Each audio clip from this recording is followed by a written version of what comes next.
നമസ്കാരം, ഞാൻ Angel P Elias. Friendly presence EMT news today. പ്രധാന വാർത്തകൾ. ഗോലാൻ കുന്നുകൾക്ക് മേലുള്ള സിറിയയുടെ പരമാധികാരത്തെ ചോദ്യം ചെയ്യുന്നത് ഒരു നിലയ്ക്കും അംഗീകരിക്കുന്നില്ലെന്ന് സൗദി ഭരണാധികാരി സൽമാൻ രാജാവ്. 30ാമത് അറബ് ഉച്ചകോടിയുടെ ഉദ്ഘാടന ചടങ്ങിൽ സംസാരിക്കുകയായിരുന്നു അദ്ദേഹം. ഗോലാൻ കുന്നുകൾക്ക് മേലുള്ള സിറിയയുടെ പരമാധികാരത്തിന് കോട്ടം തട്ടിക്കുന്ന ഒരു നടപടികളും അംഗീകരിക്കില്ല. 1ാമത് ജനീവ സമാധാന സമ്മേളനത്തിൽ ഉരുത്തിരിഞ്ഞ തീരുമാനങ്ങൾക്കും UN രക്ഷാസമിതി 2254 നമ്പർ പ്രമേയത്തിനും അനുസൃതമായി സിറിയയുടെ സുരക്ഷയും സമാധാനവും അഖണ്ഡതയും പരമാധികാരവും ഉറപ്പുവരുത്തുകയും വിദേശ ഇടപെടലുകൾ വിലക്കുകയും ചെയ്യുന്ന നിലയ്ക്ക് സിറിയൻ സംഘർഷത്തിന് രാഷ്ട്രീയ പരിഹാരം കാണേണ്ടത് പ്രധാനമാണ്. UN തീരുമാനങ്ങൾക്കും അറബ് സമാധാന പദ്ധതിക്കും അനുസൃതമായി 1967 അതിർത്തിയിൽ ജെറുസലേം തലസ്ഥാനമായി സ്വതന്ത്ര രാഷ്ട്രം സ്ഥാപിക്കലടക്കം നിയമാനുസൃതമായ മുഴുവൻ അവകാശങ്ങളും ഫലസ്തീനുകൾക്ക് ലഭിക്കുന്നതുവരെ ഫലസ്തീൻ പ്രശ്നം സൗദി അറേബ്യ ഏറ്റവും അധികം ശ്രദ്ധ നൽകുന്ന പ്രശ്നമായി തുടരും. യമൻ ജനതയുടെ ദുരിതം ലഘൂകരിക്കുന്നതിന് ജീവകാരുണ്യ വികസന പദ്ധതികൾ നടപ്പാക്കുന്നത് സൗദി അറേബ്യ തുടരുമെന്നും സൽമാൻ രാജാവ് വ്യക്തമാക്കി. News today, Riyadh.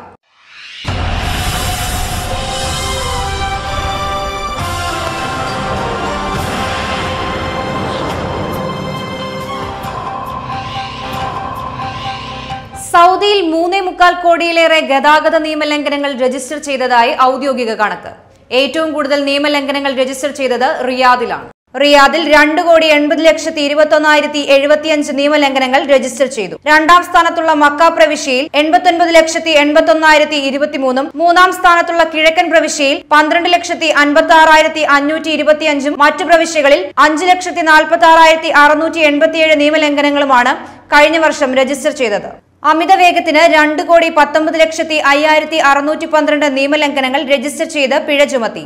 തെറ്റായ രീതിയിൽ ഓവർടേക്ക് ചെയ്തതിന് 75,569, ഡ്രൈവിംഗ് ലൈസൻസ് ഇല്ലാതെ വാഹനം ഓടിച്ചതിന് 3,17,680, റെഡ് സിഗ്നൽ കട്ട് ചെയ്തതിന് 3,08,899, സീറ്റ് ബെൽറ്റ് ധരിക്കാത്തതിന് 29,96,070, ഡ്രൈവിംഗിനിടെ കൈകൊണ്ട് മൊബൈൽ ഫോൺ ഉപയോഗിച്ചതിന് 4,86,330 നിയമലംഘനങ്ങൾ രജിസ്റ്റർ ചെയ്തു. News today, Riyadh.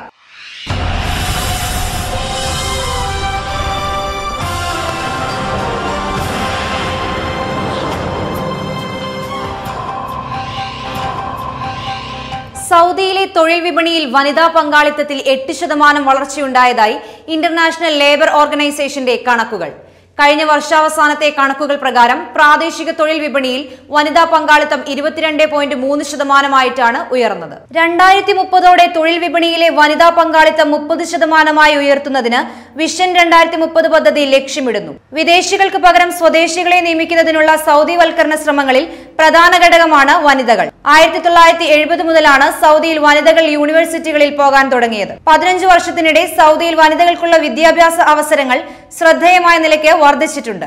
വിദേശങ്ങളിൽ ഉപരിപഠനം നടത്തുന്നതിന് സർക്കാർ സ്കോളർഷിപ്പോടെ വിദ്യാർത്ഥികളെ അയക്കുന്ന പദ്ധതിക്ക് 2005 രാജ്യം തുടക്കമിട്ടു. നിലവിൽ 10,000 കണക്കിന് സൗദി വിദ്യാർത്ഥികളാണ് അമേരിക്കയിലേക്കും കാനഡയിലേക്കും ബ്രിട്ടനിലേക്കും മറ്റു രാജ്യങ്ങളിലേക്കും സർക്കാർ സ്കോളർഷിപ്പോടെ ഉപരിപഠനത്തിന് ഓരോ വർഷവും പോകുന്നത്. News today, Riyadh.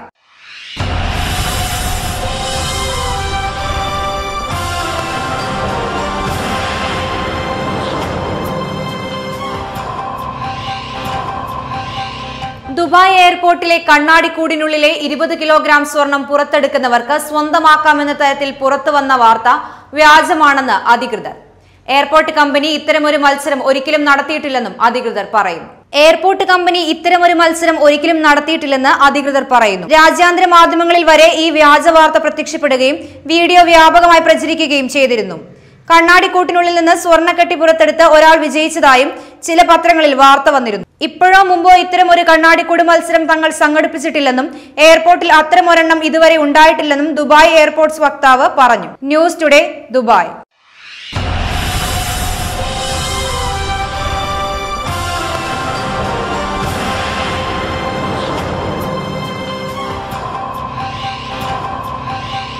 നാമനിർദ്ദേശ പത്രികാ സമർപ്പണത്തിന് രാഹുൽ ഗാന്ധി നാളെ കോഴിക്കോടെത്തും.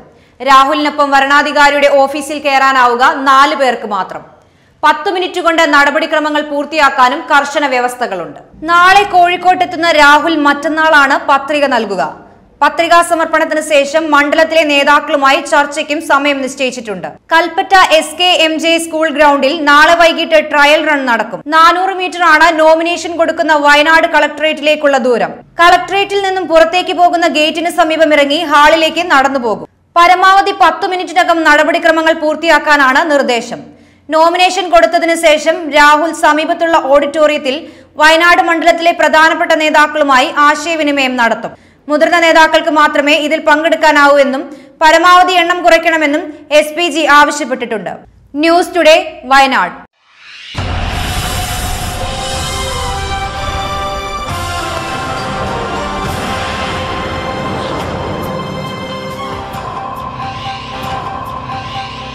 വ്യക്തിജീവിതത്തിലും സാമൂഹിക ജീവിതത്തിലും ഖുറാനിക പ്രചാരകരാകാൻ മുസ്ലിങ്ങൾക്ക് കഴിയേണ്ടതുണ്ടെന്ന് 19ാമത് ലേൺ ദി ഖുറാൻ ദേശീയ സംഗമം ആഹ്വാനം ചെയ്തു. സമാപന സമ്മേളനം doctor Sheikh Faisal bin Salih al Ushevan ഉദ്ഘാടനം ചെയ്തു. പരിപാടിയിൽ KI അബ്ദുൽ ജലാൽ അധ്യക്ഷത വഹിച്ചു. പ്രഗത്ഭ വാഗ്മിയും ചിന്തകനും പ്രഭാഷണ വേദികളിലെ നിറസാന്നിധ്യവുമായ പണ്ഡിതൻ അലി ഷക്കീർ മുണ്ടേരി മതം, ജീവിതം, സമർപ്പണം എന്ന വിഷയത്തിൽ മുഖ്യപ്രഭാഷണം നടത്തി. സമാപന സമ്മേളനത്തിൽ സൗദിയിൽ നിന്നും പരീക്ഷ എഴുതി റാങ്ക് നേടിയ മുഴുവൻ ജേതാക്കളെയും ആദരിച്ചു. അബ്ദുൽ ഖയ്യൂം ഗുസ്താനി, ഡോക്ടർ ഫാറൂഖ്, മുഹമ്മദ് കുട്ടി കടന്നമണ്ണ, ആലിക്കുട്ടി കോയ, നാസർ കാരത്തൂർ, ശിഹാബ് കൊട്ടുകാട് എന്നിവർ സംസാരിച്ചു. ഉച്ചയ്ക്ക് 2 മണിക്ക് തുടങ്ങിയ തസ്കിയ പ്രവർത്തക കൺവെൻഷനിൽ അജ്മൽ മദനി അൽഖബാർ മുഖ്യപ്രഭാഷണം നിർവഹിച്ചു. ഹാഫിദ് നാഫിൽ അബ്ദുൽ ഹമീദ് ഖിറാഅത്ത് നടത്തി. അംജദ് കുനിൽ അധ്യക്ഷത വഹിച്ച ചടങ്ങിൽ അബ്ദുൾ റസാഖ് എടക്കര നന്ദി പറഞ്ഞു. നവോത്ഥാനത്തിന്റെ നേരവകാശികൾ എന്ന തലക്കെട്ടിൽ നടന്ന നവോത്ഥാന സെഷനിൽ അബ്ദുറഹ്മാൻ മദീനി അധ്യക്ഷത വഹിച്ചു. അബ്ദുൽ മജീദ് സുഹ്രി, അബൂബക്കർ എടത്തനാട്ടുകര, മിദ്ലാദ് സ്വലാഹി എന്നിവർ പ്രഭാഷണങ്ങൾ നിർവഹിച്ചു. വൈകിട്ട് 4 മണിക്ക് സാമൂഹിക ജീർണതകൾക്കെതിരെ ജാഗ്രതാ സദസ്സ് എന്ന വിഷയത്തിൽ നടന്ന സാംസ്കാരിക സദസ്സ് Indian Islahi centre national committee convener Abbas Chemban ഉദ്ഘാടനം ചെയ്തു. അഡ്വക്കേറ്റ് അബ്ദുൽ ജലീൽ അധ്യക്ഷത വഹിച്ചു. വേദി 3-ൽ നടന്ന കുട്ടികളുടെ സംഗമത്തിന് നാസർ മാഷ് നേതൃത്വം നൽകി. കളിയരങ്ങ എന്ന പേരിൽ നടന്ന പ്രോഗ്രാം കാർത്തിക ഹരി ഉദ്ഘാടനം ചെയ്തു. ഗഫൂർ തലശ്ശേരി, അഷ്റഫ് തലശ്ശേരി, ഹാഷിം ഹനീഫ് തലശ്ശേരി, റസൽ, അദീബ് കുനിയിൽ, മുനീർ ചെറുവാടി, കോയ മൊയ്തീൻ, ഹംസ നരിമടക്കൽ തുടങ്ങിയവർ സംഗമത്തിന് നേതൃത്വം നൽകി. News today Riyadh.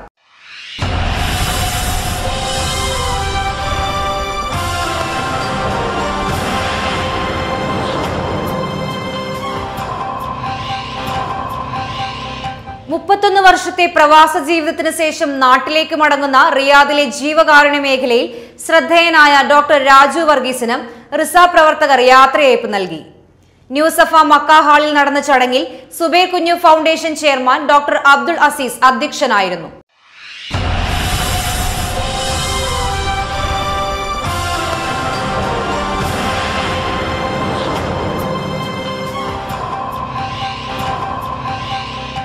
ഭാരതം തിരഞ്ഞെടുപ്പ് ചൂടിലൂടെ സഞ്ചരിക്കുമ്പോൾ സമ്മതിദാനം വിനിയോഗിക്കുക എന്ന ആശയം ഓരോ ഇന്ത്യൻ പൗരനെയും ഓർമ്മിപ്പിക്കുകയാണ് സൗദി അറേബ്യയിലെ പ്രവാസിയായ ഷംസുദ്ദീൻ മാളിയേക്കൽ.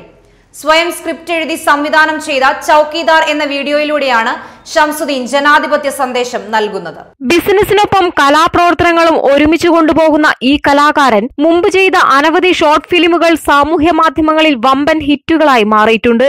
ഓരോ ഷോർട്ട് ഫിലിമുകളും ഓരോരോ സന്ദേശങ്ങൾ കാലഘട്ടത്തിൽ ജനങ്ങൾക്ക് പകർന്നു നൽകി. ഇന്ത്യൻ ജനതയെ മുൾമുനയിൽ നിർത്തിയ ബാങ്കുകൾക്ക് മുമ്പിൽ ക്യൂ നിർത്തിച്ച് ബുദ്ധിമുട്ടിച്ച നോട്ട് നിരോധനം, അതിന്റെ ഭവിഷ്യത്തുകൾ, ദുരിതങ്ങൾ ഗൾഫ് പ്രവാസ ലോകത്തിനും ഇന്ത്യൻ ജനതയ്ക്കും ഉണ്ടാക്കിയ പൊല്ലാപ്പുകൾ ഷോർട്ട് ഫിലിമാക്കി ചെയ്തപ്പോൾ സാമൂഹ്യ മാധ്യമങ്ങളിൽ കൂടി 8 മില്യൺ പേരാണ് കണ്ടത്. അതിന്റെ 2ാം ഭാഗമാണ് ഇപ്പോൾ പുറത്തിറക്കിയ ചൌക്കീദാർ. വോട്ട് ചെയ്യാൻ വേണ്ടി നാട്ടിലേക്ക് പോകാൻ ആഗ്രഹിച്ച, അതിനുവേണ്ടി യാചിക്കുന്ന ഹൗസ് ഡ്രൈവറാണ് കഥാപാത്രം. എന്നാൽ യാത്ര നിഷേധിക്കുന്ന അറബി ചൌക്കീദാറിനെ കേന്ദ്രത്തിൽ നിന്നും താഴെ ഇറക്കാൻ വേണ്ടിയാണ് ഞാൻ എന്റെ വോട്ട് ചെയ്യാൻ നാട്ടിലേക്ക് പോകുന്നത് എന്ന് പറയുമ്പോൾ, എങ്കിൽ നിനക്ക് നാട്ടിലേക്ക് ലീവ് അടിച്ചു തരാമെന്നാണ് അറബി പറയുന്നത്. ഈ വിഷയത്തിലെ നർമ്മം കോർത്തിണക്കിയാണ് പുതിയ വീഡിയോ ചെയ്തത്. ഷംസുദ്ദീൻ മാളിയേക്കലിന്റെ പിൻബലമായി ഊർജ്ജസ്വലരായി പ്രവർത്തിക്കാൻ ഏറ്റവും അടുത്ത കലാകാരന്മാരായ കൂട്ടുകാരുമുണ്ട്. മിക്ക ഷോർട്ട് ഫിലിമുകളിലും അറബിയായി വേഷമിടുന്ന 30 വർഷമായി സൗദിയിലുള്ള ബന്ധു കൂടിയായ അഷ്റഫ് എടക്കര തന്റെ അറബി വേഷം ഗംഭീരമാക്കുന്നു. വിശ്രമമില്ല ഇദ്ദേഹത്തിന്റെ തൂലികയ്ക്ക്. അടുത്ത ആശയങ്ങൾ അഭ്രപാളികളിൽ ചലിക്കുന്ന ചിത്രങ്ങളാക്കി പ്രേക്ഷകരിലെത്തിക്കാൻ അദ്ദേഹം യാത്രയിലാണ്. വർത്തമാനകാല രാഷ്ട്രീയ സാംസ്കാരിക നേർക്കാഴ്ചകൾ ഇദ്ദേഹത്തിന്റെ ക്യാമറ കണ്ണുകളിലൂടെ ഇനിയും ലക്ഷക്കണക്കിന് പ്രേക്ഷകരിലെത്തും. News today, Riyadh.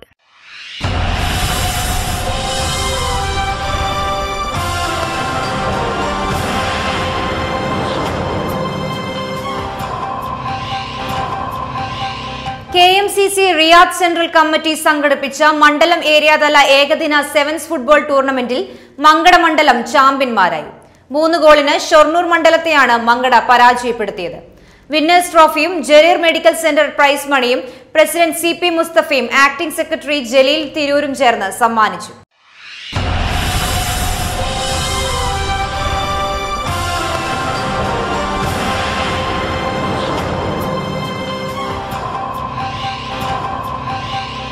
Saudi Indian Islahi centre പ്രബോധകനായി സേവനമനുഷ്ഠിച്ച അബൂ ഹുറൈറ മൗലവിക്ക് സെന്റർ കമ്മിറ്റിയുടെ ആഭിമുഖ്യത്തിൽ യാത്രയയപ്പ് നൽകി. പരിപാടിയിൽ സിറാജ് തയ്യൽ അധ്യക്ഷനായിരുന്നു. സെന്റർ പ്രവർത്തകർ, വിവിധ QLS സെന്ററുകളിലെ പഠിതാക്കൾ, MGM ഫോക്കസ് പ്രവർത്തകർ തുടങ്ങിയവർ സംബന്ധിച്ച പരിപാടിയിൽ സെന്ററിന്റെ ഉപഹാരം സിദ്ദീഖ് വെളിയങ്കോടും അബ്ദുൽ ഹമീദ് മടവൂരും, ന്യൂസനയ ഇസ്ലാമിക് സെന്ററിന്റെ ഉപഹാരം അഷ്റഫ് മരുതയും, ഫോക്കസിന്റെ ഉപഹാരം ഫഹദ് ഷിയാസും മൗലവിക്ക് കൈമാറി. സിറാജ് തയ്യിൽ അധ്യക്ഷത വഹിച്ചു. ഷാജഹാൻ ചളവറ സ്വാഗതവും ഷഫീഖ് കൂടാളി നന്ദിയും പറഞ്ഞു. News today, Riyadh.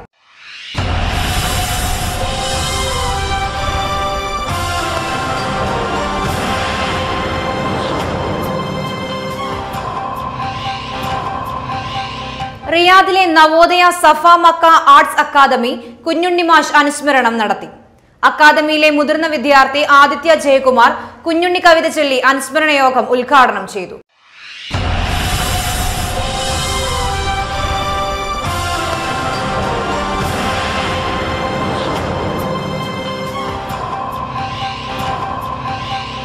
പ്രമുഖ മനഃശാസ്ത്രജ്ഞനും സർട്ടിഫൈഡ് ഇന്റർനാഷണൽ മാസ്റ്റർ ട്രെയിനറുമായ ഡോക്ടർ പോൾ തോമസ് ഇന്നും നമ്മുടെ അതിഥിയാണ്. സാമൂഹിക വിഷയങ്ങളെ വ്യത്യസ്തതയോടെ വീക്ഷിക്കുന്ന പോൾ തോമസുമായുള്ള അഭിമുഖത്തിലേക്ക്. നമുക്കറിയാം, പ്രവാസ ലോകത്തൊക്കെ താങ്കൾ തന്നെ പറഞ്ഞു, വളരെ സങ്കീർണമായൊരു കാലഘട്ടം, സംഘർഷഭരിതമായിട്ടുള്ളൊരു അന്തരീക്ഷമാണുള്ളത്. പ്രവാസികൾ വളരെ കൂടുതലായിട്ട് സംഘർഷം അനുഭവിച്ചുകൊണ്ടിരിക്കേണ്ട നല്ല ടെൻഷനിലാണുള്ളത്. Okay, hyper പ്രഷറാണ്. അപ്പോൾ ഈ പ്രഷറുമായിട്ട് ബന്ധപ്പെട്ടുകൊണ്ട് ഒട്ടേറെ പേർ താങ്കളെ സമീപിച്ചിരിക്കാം. താങ്കൾ ഇവിടെ വെക്കേഷൻ വരുന്ന സമയത്ത് താങ്കളിങ്ങനെ വല്ലപ്പോഴൊക്കെ, അതായത് വർഷത്തിൽ ഒരു 5-6 പ്രാവശ്യം വരുന്ന സമയത്തൊക്കെ ഒട്ടേറെ ഫോൺ കോൾസ് താങ്കൾക്ക് വരുന്നുണ്ട്. അതിലൊക്കെ തന്നെ പറയുന്നത് അവരുടെ പ്രശ്നങ്ങൾ താങ്കളുമായിട്ട് പങ്കുവെക്കാൻ. അപ്പോൾ ശരിക്കും പറയുകയാണെങ്കിൽ കുമ്പസാരക്കൂട്ടിലുള്ള സത്യങ്ങൾ തുറന്നു പറയാൻ പാടില്ല എന്നാണ്. അതേപോലെ ഡോക്ടറോട് പറയുന്ന കാര്യങ്ങളും താങ്കളെപ്പോലുള്ള മനഃശാസ്ത്രജ്ഞരോട് പറയുന്ന കാര്യങ്ങൾ പങ്കുവെക്കാൻ പാടില്ല. പക്ഷേ ഒന്ന് ജനറലൈസ് ചെയ്ത് പറയുകയാണെന്നുണ്ടെങ്കിൽ, ഒരു കോമൺ ഫാക്ടറായിട്ട് പറയുകയാണെന്നുണ്ടെങ്കിൽ, നമ്മുടെ പ്രവാസ ലോകത്ത് ഏറ്റവും കൂടുതലായി താങ്കളിലേക്ക് വന്നെത്തിയിരിക്കുന്ന പ്രശ്നങ്ങൾ എന്തൊക്കെയാണ്?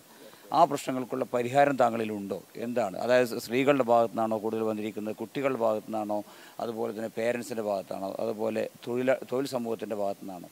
ആരിൽ നിന്നാണ് ഏറ്റവും കൂടുതൽ പരാതികൾ അല്ലെങ്കിൽ പിന്നെ ഫോൺ കോൾസ് താങ്കൾക്ക് വന്നുകൊണ്ടിരിക്കുന്നത്, അന്വേഷണങ്ങൾ വന്നുകൊണ്ടിരിക്കുന്നത്? ഒന്നാമത്, ഞാൻ സത്യത്തിൽ എല്ലാ മാസവും ഇവിടെ വരുന്ന ഒരാളാണ്. ചിലപ്പോൾ ഒരു മാസത്തിൽ ഒന്നിലധികം. കാരണം എനിക്ക് ഇവിടെ വിസയും ഇതൊക്കെ ഉള്ളത് കൊണ്ടും എൻ്റെ പ്രൊഫഷണലായിട്ടുള്ള ഭാഗമായതുകൊണ്ടും ഞാൻ എല്ലാ മാസവും ഇവിടെ വരാറുണ്ട്. മിക്കവാറും ഒരു മാസത്തിന് 2-3 പ്രാവശ്യമൊക്കെ ഉണ്ടാവാറുണ്ട്. ഞാനിത് പറയാൻ കാരണം, ഓരോ പ്രാവശ്യം വരുമ്പോഴും ഞാനിപ്പോൾ ഫോർ എക്സാമ്പിൾ ഇന്നലെ രാത്രി പോകേണ്ട ഒരാളാണ്. അപ്പം ഞാൻ നാളെ രാത്രിയിലേക്ക് എൻ്റെ യാത്ര മാറ്റി വെച്ചിരിക്കുന്നതിൻ്റെ ഏറ്റവും വലിയൊരു കാരണം, ഇവിടെ വന്നതിന് ശേഷം എനിക്ക് കിട്ടുന്ന ഫോൺ കോൾസുകളും വളരെ നിർബന്ധിതമായിട്ട് സ്വാഭാവികമായിട്ട് മാനസിക തലത്തിൽ നിന്ന് ചിന്തിക്കുമ്പോൾ പരിഹാരം കാണേണ്ട സങ്കീർണങ്ങളായ മാനസിക സമ്മർദ്ദത്തിലൂടെ കടന്നു പോകുന്നത് കൊണ്ട് ഒരു മാനസിക പരിഗണന കൊടുത്ത് ഞാൻ എൻ്റെ യാത്ര 2 ദിവസത്തേക്ക് വീണ്ടും മാറ്റുകയാണ്. കാരണം ഇത് കഴിയുമ്പോൾ എനിക്ക് ഖത്തറിലേക്ക് പോകേണ്ടയാളാണ്. സമയം ഒന്ന് റീഅറേഞ്ച് ചെയ്തുകൊണ്ടിരിക്കുകയാണ്.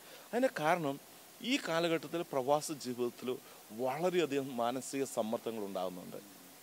ഞാൻ 1988 ജനുവരി 14 ഞാനിവിടെ ആക്ച്വലി വന്ന ഒരാളാണ്. അന്നും ഇവിടുത്തെ മേഖലകളിലൊക്കെ ഒത്തിരി പ്രശ്നങ്ങളുണ്ട്. അന്ന് ഓരോരുത്തരും അത് സത്യത്തിൽ വളരെ സെൽഫ് സഫിഷ്യൻ്റ് ആയിട്ട് അവർക്കത് കൈകാര്യം ചെയ്യാൻ മാത്രമുള്ള മാനസികമായിട്ടുള്ള പക്വത അല്ലെങ്കിൽ മാനസിക ആരോഗ്യം ഉണ്ടായിരുന്നു എന്നതിന് 2 പ്രശ്നമില്ല. എന്നാൽ ഇന്നത്തേക്ക് വരുമ്പോൾ വർഷങ്ങൾ ഒത്തിരി കഴിഞ്ഞെങ്കിലും ഇന്നും ആൾക്കാർ ഒരു പരിധിവരെയും ഓൾമോസ്റ്റ് ദ സെയിം. അന്നും വരുമ്പോഴും പറയുന്നുണ്ട് ജോലി പോകാൻ സാധ്യതയുണ്ട്, മിക്കവാറും നാട്ടിലേക്ക് പോകണമെന്നൊക്കെ വന്ന പാടെ ഞാനും കേട്ടിട്ടുണ്ട്. ഇത്രയും ഗൗരവമല്ലായിരുന്നെങ്കിലും. എന്നാൽ ഇന്നത്തേക്ക് വരുമ്പോൾ അന്ന് നമ്മുടെ മുമ്പിൽ വരുന്ന ആൾക്കാർ പറയുന്ന ഒരു വിഷയം, മാനസികമായിട്ടുള്ള ടെൻഷൻ, പിരിമുറുക്കം എന്നുള്ള കാര്യങ്ങൾ പറയുമ്പോൾ അന്ന് പറയുന്നത് അഡൽട്ട് മുതൽ പേരൻസ് വരെയാണ്. ഇന്നത്തെ ഏറ്റവും വലിയൊരു പ്രത്യേകത ഈ കുഞ്ഞുങ്ങൾ പറയുന്ന വാക്കുകളുണ്ട്. ഭയങ്കര ടെൻഷനാണ് എനിക്ക്. ആ വളരെ ശക്തമായിട്ടുള്ള ടെൻഷൻ എന്ന് പറഞ്ഞ് ആ കുഞ്ഞുങ്ങൾ ചെസ്റ്റിൻ്റെ ഭാഗത്ത് കൈവെക്കുമ്പം എന്നെ പോലെയുള്ള ആൾക്കാർക്ക് ഇത് മനസ്സിലാകുന്നത് മാനസികമായ സമ്മർദ്ദത്തിലൂടെ. കാരണം അവരുടെ ടൈം ലൈൻ എന്ന് പറയുന്നത് അവരിവിടെയാണ് കാണിക്കുന്നത്. ആ സമ്മർദ്ദം വരുന്നത് പേരൻസിൻ്റെ ഭാഗത്തു നിന്നാണ്. ആ കാരണത്തിന് പിന്നിലെ പേരൻസ് ഇന്നത്തെ ഏറ്റവും വലിയൊരു ചലഞ്ച്. ഇന്നലെ രാത്രിയിലേക്ക് തന്നെ ഒരു ഫാമിലിക്ക് വേണ്ടി ഒരു ക്ലാസ് ഉണ്ടായിരുന്നു. ഞാൻ അവിടെയും പറഞ്ഞ ഒരു കാര്യം, ദൈവത്തെ ഓർത്ത് നിങ്ങൾ ദയവ് ചെയ്ത് നിങ്ങളുടെ കുഞ്ഞുങ്ങളെ മാനസികമായിട്ടുള്ള സമ്മർദ്ദത്തിലേക്ക് ഈ ജോലിക്കാർ, ഈ ജനിച്ചു വന്ന 4 മാസം പ്രായമുള്ള കുഞ്ഞിനോട് ഇവർ പറയുന്ന ഡോക്ടർ, എഞ്ചിനീയർ എന്ന് മാത്രമേ പറയുന്നുള്ളൂ. ഇന്ന് അതിനേക്കാൾ സാലറി വാങ്ങുന്ന ധാരാളം പ്രൊഫഷൻസ് ഉണ്ട്. നമുക്കറിയാം ഈജിപ്തിലുള്ള ആൾക്കാർ പറയുന്നത് കുഞ്ഞ് ജനിക്കുന്നവർ താലേ മൊഹന്ദീസ് അല്ല താലേ ഡോക്ടർ എന്ന് പറയുന്നത് പോലെ നമ്മൾ മാറിക്കൊണ്ടിരിക്കുകയാണ് മലയാളി സമൂഹം. കാരണം ഒരുപക്ഷെ അവരുടെ ഉത്കണ്ഠയായിരിക്കും. ഞാൻ ഒന്നിനെയും കുറ്റം പറയുകയല്ല ചെയ്യുന്നത്, മറിച്ച് allow things to unfold, let things happen. കുട്ടികളെ വളർത്തിക്കൊണ്ട് വരുമ്പോൾ അവർ കൊടുക്കേണ്ടത്, ഈ കുട്ടിയുടെ ഒരു വളർച്ചയുടെ കാലഘട്ടമുണ്ട്, ഈ 0 to 7 എന്നാണ് പറയുക. ആ 0 to 7 കുട്ടികളുടെ ക്രിട്ടിക്കൽ ഫിൽറ്റർ ഫോം ചെയ്യാത്തത് കൊണ്ട് ആ കുട്ടികളിലേക്ക് പേരൻസ് കൊടുക്കേണ്ട നല്ല ബേസിക് ആയിട്ടുള്ള സോളിഡ് ആയിട്ടുള്ള മോഡലിംഗ് ആണ് കൊടുക്കുക. എങ്ങനെ അത് കൊടുക്കാൻ പറ്റും? അവരത് ജീവിച്ച് കാണിച്ചു കൊടുക്കുക. അപ്പോൾ ഇന്ന് കുട്ടികളടക്കം മുതിർന്നവർക്ക് വരെ ഒത്തിരിയധികം സങ്കീർണമായ മാനസികമായിട്ടുള്ള പിരിമുറുക്കങ്ങളിലൂടെയും അസ്വസ്ഥതയിലൂടെയും ഡിപ്രഷനിലൂടെയും കടന്നു പോവുകയാണ്. അതിന് ഏറ്റവും പ്രധാനപ്പെട്ട കാരണം എന്ന് പറയുന്നത് ആങ്സൈറ്റിയാണ്. എന്താണ് ആങ്സൈറ്റി? ഇവരിലേക്ക് ആങ്സൈറ്റി വരാനുള്ള കാരണം ഇവരാരും തന്നെ പ്രസൻറ്റിലല്ല ജീവിക്കുന്നത്. ഒന്നെങ്കിൽ ഇവർ ജീവിക്കുന്ന കഴിഞ്ഞ കാലഘട്ടത്തിൽ, അല്ലെങ്കിൽ വരാൻ പോകുന്ന കാലഘട്ടത്തെ പറ്റിയുള്ള ഉത്കണ്ഠ മൂലം എന്താ സംഭവിക്കുന്നത്. ഇതിൻ്റെ അകത്ത് ഏറ്റവും നമ്മൾ മനസ്സിലാക്കണം, എന്നെ ശ്രദ്ധിക്കുന്ന എല്ലാവരും ഹൈലൈറ്റ് ചെയ്ത് മനസ്സിലാക്കേണ്ട ഒരു കാര്യമുണ്ട്.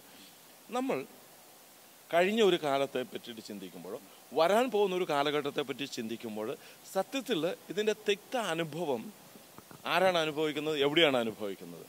ഇത് അനുഭവിക്കുന്നത് എൻ്റെ ശരീരത്തിൽ ഇപ്പോഴാണ്, റൈറ്റ് നൗ ആണ്. ഈ റൈറ്റ് നൗ ഈ ഇഷ്യൂ ഇല്ലതാണ്. ഇത് എന്നോ നടന്നൊരു വിഷയമാണ്. ഇല്ലാതെയാക്കാണ്. ഭാവിക്ക് വേണ്ടിയിട്ട് വർത്തമാനത്തിൽ ഇവർ ജീവിക്കുന്നു എന്ന് പറയുമ്പോൾ സത്യത്തിൽ ഇവർ വർത്തമാനത്തിലും ജീവിക്കുന്നില്ല. ഒന്നെങ്കിൽ കഴിഞ്ഞ കാലത്തിലേക്ക് പോവുകയാണ്, ഭൂതത്തിലേക്ക് പോവുകയാണ്. അങ്ങനെ അവരുടെ ലൈഫ് ഒരു ഭൂതം നിറഞ്ഞ പോലെ ആകുകയാണ്. എന്നാൽ സോഷ്യൽ മീഡിയയുടെ അമിതമായിട്ടുള്ള ഇൻഫ്ലുവൻസ് ഇന്ന് എന്ത് സംഭവിക്കും നമുക്കറിയാം. ഫോർ എക്സാമ്പിൾ 35 വയസ്സുള്ള യുവതി 15 വയസ്സുള്ള എന്ന് പറഞ്ഞാൽ പ്രായപൂർത്തിയാകാത്ത കാമുകൻ്റെ കൂടെ ഒളിച്ചോടുന്നു. 70 വയസ്സുകാരൻ്റെ കൂടെ കോളേജ് കുമാരി ഒളിച്ചോടുന്നു. ഈ അടുത്ത കാലത്തൊക്കെ പത്രങ്ങളിലും മീഡിയയിലൂടെയൊക്കെ നമ്മൾ കാണുന്നതാണ്. എന്താ കാരണം? എന്താണ്? ഒരു വിവേകം നഷ്ടപ്പെടുന്ന ഒരു കാലഘട്ടത്തിലേക്ക് പോവുകയാണ്. അപ്പം ഇത് ഓരോന്ന് കാണുകയും കേൾക്കുകയും ഒക്കെ ചെയ്യുന്ന സമയത്ത് ഇതിൻ്റെ അകത്ത് വരുന്ന ഒത്തിരി പോസിറ്റീവായിട്ട്, എല്ലാത്തിലും പോസിറ്റീവ്സ് ഉണ്ട്. ആ പോസിറ്റീവിനെ എടുക്കാതെ ഈ നെഗറ്റീവിനെ മാത്രം എന്ത് ചെയ്യാണ് ഈ ആൾക്കാർ ഇന്ന് ചൂസ് ചെയ്യാണ്. എന്നാൽ ഈ ഒരു തലങ്ങളിലേക്ക് പോകാനായിട്ടുള്ള ഏറ്റവും പ്രധാനപ്പെട്ട ഒരു കാരണം അമിതമായിട്ടുള്ള ഈ ഗാഡ്ജറ്റ്സിൻ്റെ ഉപയോഗം കുട്ടികളിലേക്ക് വരുന്നതുകൊണ്ടാണ്. കുട്ടികൾക്ക് അതിന് നിയന്ത്രണം വെച്ചേ പറ്റൂ. ഒരു വിഷ്വൽ ക്ലിപ്പ് കാണുമ്പോൾ അതിൻ്റെ അകത്ത് വരുന്ന പിക്സൽസ് എന്ന് പറയുന്നത് മില്യൺസ് ആവാം. വേറെ നമ്മളൊന്ന് വായിക്കുന്ന സമയത്ത് ആ വ്യക്തിയിലേക്ക് വരുന്ന പിക്സൽസ് എന്ന് പറഞ്ഞാൽ വളരെ കുറവാണ്. അപ്പോൾ കണ്ടിന്യൂസ് ആയിട്ട് ഈ വീഡിയോ ഫോർമാറ്റിലൂടെ ഇങ്ങനെ കണ്ടു കഴിയുമ്പോൾ ആ കുട്ടിയുടെ ബ്രെയിൻ എന്ത് ചെയ്യുകയാണ്, ഇതുമായിട്ട് അഡ്ജസ്റ്റ് ചെയ്യുകയാണ് ചെയ്യുന്നത്. പിന്നീട് ആ കുട്ടിക്ക് പഠിക്കാൻ പ്രയാസമായിട്ട് വരുന്നു. നമ്മളിപ്പോൾ കാണുന്നുണ്ട് ചെറിയ കുട്ടികൾ പോലും വലിയ സോഡാ കുപ്പിയുടെ പോലത്തെ കണ്ണാടിയും വെച്ച് നടക്കുന്ന ഒരു കാലഘട്ടം. എല്ലാം അതാണെന്ന് ഞാൻ പറയുന്നില്ല, ചിലപ്പോൾ ഒറ്റപ്പെട്ട സംഭവം മറ്റു കാരണങ്ങൾ കൊണ്ടുണ്ടെങ്കിലും ഈ അമിതമായിട്ടുള്ള മീഡിയ ഇഷ്യൂസ്. ഇപ്പോൾ ഇവിടെ തന്നെ റിയാദിൽ തന്നെ എൻ്റെ അടുത്ത് വന്ന ഒരു കാര്യം ഞാൻ ഷെയർ ചെയ്യാം. അതിതാണ്, ഹസ്ബൻഡ് പറയുന്ന ഇതാണ്, എൻ്റെ വൈഫ് ജോലി ചെയ്യുന്ന ആളാണ്. ജോലി ചെയ്ത് വിട്ട് വന്നു കഴിഞ്ഞ് ഈ അവരുടെ കുടുംബത്തിൻ്റെ സാഹചര്യങ്ങൾക്ക് മറ്റ് ജോലിയുടെ ഭാഗമായിട്ട് അവർ പണിയിൽ ഏർപ്പെടുന്ന സമയത്ത് ഈ കുട്ടീനെ ശാന്തമാക്കുന്നതിന് വേണ്ടി ഐപാഡ് കൊടുക്കുക. അപ്പോൾ കുട്ടി ഇത് കണ്ട് ആസ്വദിക്കുന്നു. അപ്പോൾ ഹസ്ബൻഡ് പറയുന്നുണ്ട്, അദ്ദേഹം NLP-യിലാണ്, പക്ഷേ വൈഫ് NLP-ക്ക് വന്നിട്ടുമില്ല. അപ്പോൾ അദ്ദേഹം പറയുന്ന ഒരു ഭാഗം ഇതാണ്, ഇനി നമ്മുടെ വീട്ടിൽ ഇനി മുതൽ കുട്ടിക്ക് മൊബൈലോ അല്ലെങ്കിൽ ഗാഡ്ജറ്റ്സോ കൊടുത്തുകൊണ്ടുള്ള ഒരു പണിയും വേണ്ട. ഇനി കുട്ടിക്ക് അതുകൊണ്ട് ഭക്ഷണം നിനക്ക് ഉണ്ടാക്കാൻ പറ്റില്ല, സാരമില്ല, ഞാൻ വന്നിട്ടുണ്ടാക്കാം, അതുവരെ ഉണ്ടാക്കണ്ട. പക്ഷേ ആ സ്ത്രീ എന്ത് ചെയ്യുന്നില്ല, അത് അംഗീകരിക്കുന്നില്ല. അപ്പോൾ അങ്ങനെ വന്നു കഴിയുമ്പോൾ ഒരു കോൺഫ്ലിക്റ്റ് അവിടെ ഉണ്ടാകുകയാണ്. അപ്പോൾ ഇതാണ് മറ്റൊരു മേഖല. ഇങ്ങനെ ഒത്തിരിയധികം മേഖലകളിൽ ധാരാളം ഇഷ്യൂസ് ഉണ്ടായിക്കൊണ്ടിരിക്കുന്ന ഒരു കാലഘട്ടമാണ്.